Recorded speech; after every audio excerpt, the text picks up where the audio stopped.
tayo mga kato, syempre kasama niyo pa rin Brian Kunayan. Guys, ito new flavor dito sa Auto Culture. Guys, ako nandito tayo kagad sa interior. Syempre medyo may malakas ang hangin sa labas, at least dito na kagad tayo sa interior.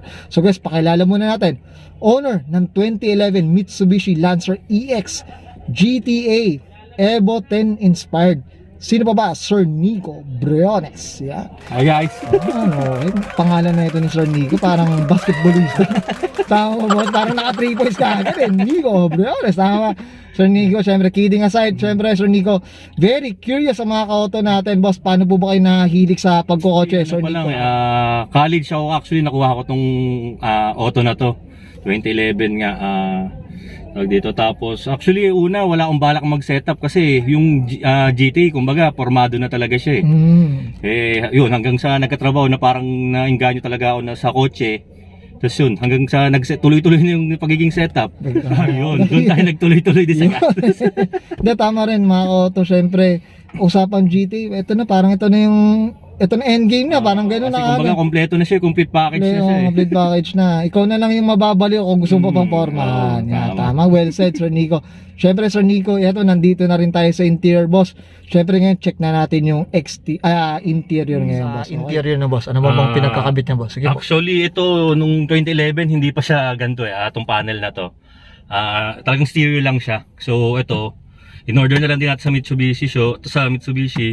Sila na rin nagkabit niyan kasi doon tayo nagpapakasa talaga noon sa Mitsubishi talaga, saan ko siya binili. So 11 years kasa maintain talaga siya ang kotse na to. Okay. So ang ibig sabihin, Sir Nico, ito hindi ganito tagang panel na. Ano pa yan, talagang stereo lang siya yung stock niyan. Yeah. Okay, pati yung itong parang panel na yung plastic na. Oo, yan, itong mismo to. Okay. Talagang stereo lang siya niyan. Tapos yun, in-order ko lang din sa nila kasi kumbaga parang naglabas sila ng ganito na model 2014, 15 something. Okay, boss. Kaya sabi ko, baka pwedeng palitan.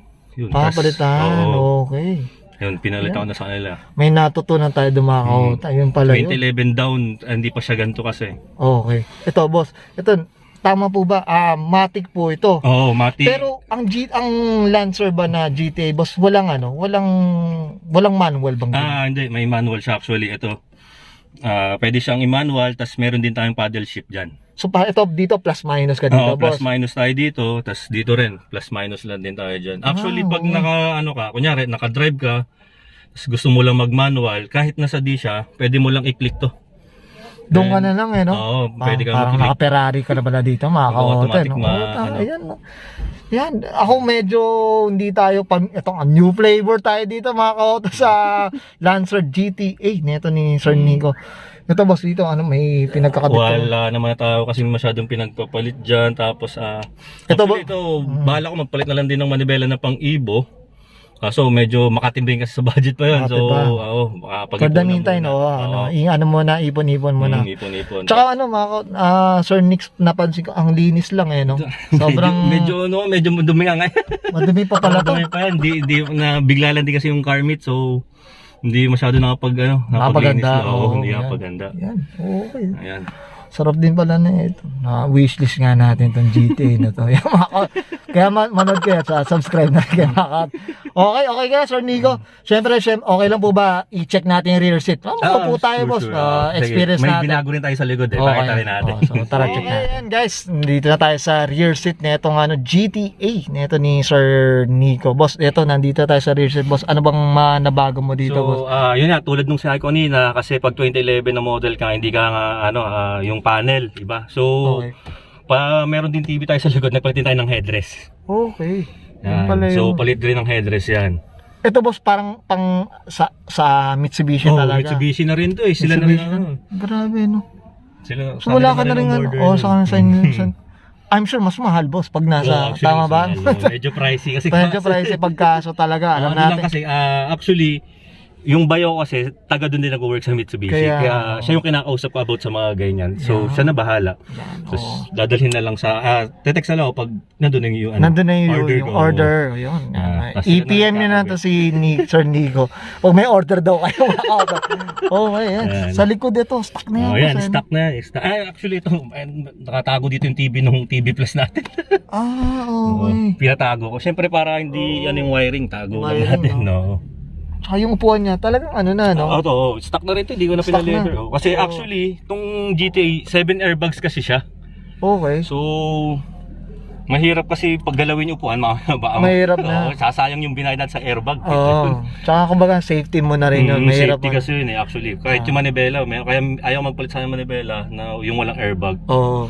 Tapos itong dalawang upuan kasi natin, meron din. So, Meron pati din. dito sa gilid natin, meron. So, mas magandang i-OEM look na lang. Oo, kaya Kahit hindi ko ako, boss, masyado- Tama. Kaya actually, hindi ko masyado ginagalo talaga yung interior. Kasi Oo. nanghihinayang sa airbag. Siyempre, safety na lang din. Safety. Safety kasi mas Yun ang safety pogi ka precaution. nga, hindi mo masyado accident, di ba? Tama. Well said, Sir Nico. yun. Okay, okay ka na dito. Ayan. Sir Nico, Oh. sa interior natin, Okay ako na. excited na ako kung gaano ka-extreme yung labas na ito. Yung loob niya, OEM, tingnan niyo yung labas na ito mga kautos. So tara, check natin. Okay, okay Sir Nico, dito na tayo sa exterior, boss. Ano bang meron dito sa exterior natin, boss? So, kung nagpalit na tayo ng body kits natin. Actually, yung whole body kits yan. From side spare. Hanggang yung rear, gawang Southhoms naman yan sa dito, sa Lancaster 2B. Tropa din, may-ari ng shop. Tapos to, stage 21 ng carbon fiber. Tagal na rin yan, kaya medyo kumasa siguro. Kung makikita nyo. Parang 2016 pa yan eh, yung CF na yan. Ito, boss, pang Evo 10 na ano, ginito ba yung itsura sa Evo 10? Or Actually, hindi eh. Yung Evo 10, mas simple yung... mas simple, oo. So, talaga, ano to, Paris to. Paris Hood, yan ang tawag dito. Okay, yan mga kautok, may natutunan tayo dyan. Kasi ito syempre shoutout tayo dito sa shop. Oo, sa auto, sa ano naman to, FQ400 yung tawag sa ganyang bumper sa Okay, dito tayo. Sir Nico, dito. hanggang side skirt shop, pinagawa ko na nga dun sa shop ng tropa. Okay. So, itong CF naman na fender, ano na rin yan, sa Southhoms na rin, sa tropa. Oo, Kumbaga, set na rin siya, oo, no? Southhoms na rin. Ito lang yung nakakuha natin sa stage 21 yan. Okay. So yung shoutout tayo sa mga shop na ganyan. Okay. Boss, itong sa mags natin, boss. Napansin ko anong mags to. TE 37 siya. Actually, ano yan, Okay. sa Banaoy ko lang nakuha nga. Oo. Pero sulit kasi 2014 ko pa napalitan yan. Na long ride ko na ng Bicol yan, ng Ilocos. Malayo na narating yan. Malayo na narating na ito, Oo, boss. malayo. Dami na pinagdaanan yan. Malayo. Metro, pinag-ibigan. Okay. Boss, ano size pa na ito? 18s. 80s. Yan mga auto. 225. Yan mga auto. 225 Ford. 2540. 18s. Mga auto. Okay. Ito syempre, alam natin mga kauto, mahilig tayo sa puting kotse. Iba rin talaga pag puting kotse. Tama ba, sir? Ano? Yeah. Linis lang, yan, no? Ito yung skirt niyan, Sir Yan, Nico. ginagawa ko na rin sa shop yan. Yung isasabi ko na isang set, yung FQ400 na kids. FU. 400 Okay. kids for dancer nga. Nakakauto, di ba? Kakaiba eh. Okay. Dito tayo. Yung mga auto, di ba? Ito boss, dito sa likod. Ito sa likod yan. Ito nga, kasama sa FQ na 400 na kids yan. Tapos, actually itong trunk, medyo bitin pa tayo sa CF sa trunk.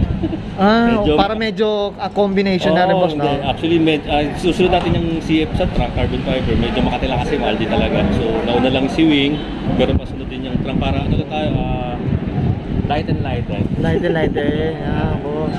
Ito carbon na rin to, boss. Carbon na rin yan. Carbon na rin yan. Grabe, no? Yan, no? Sa bagay, pag mga ganitong kalalaking auto, boss, kailangan talaga maganda na yung mga wing-wing talaga. Eh. Oo. GTA. Ito, Sir, Nico, nung nakuha nyo itong acquire nyo, brand new, second na? Brand new siya nakuha. Nakuha yun. Full stock na nakuha. Yung baba, ako talaga bumuo. Oo, kumbaga, yan. Bumuo na rin din talaga siya. Lancer sa pang EX, di ba? Ito, sa ano boss, sa muffler nila. Ano ba? Yun, sa exhaust, full exhaust tayo dyan. Tapos pinagawa natin yan kay Boss Jomar sa Las Piñas. Okay, yan. Shoutout Full tayo exhaust siya. Yan, shoutout tayo si dual axle cut pa. Okay. Mga kauto. Diba?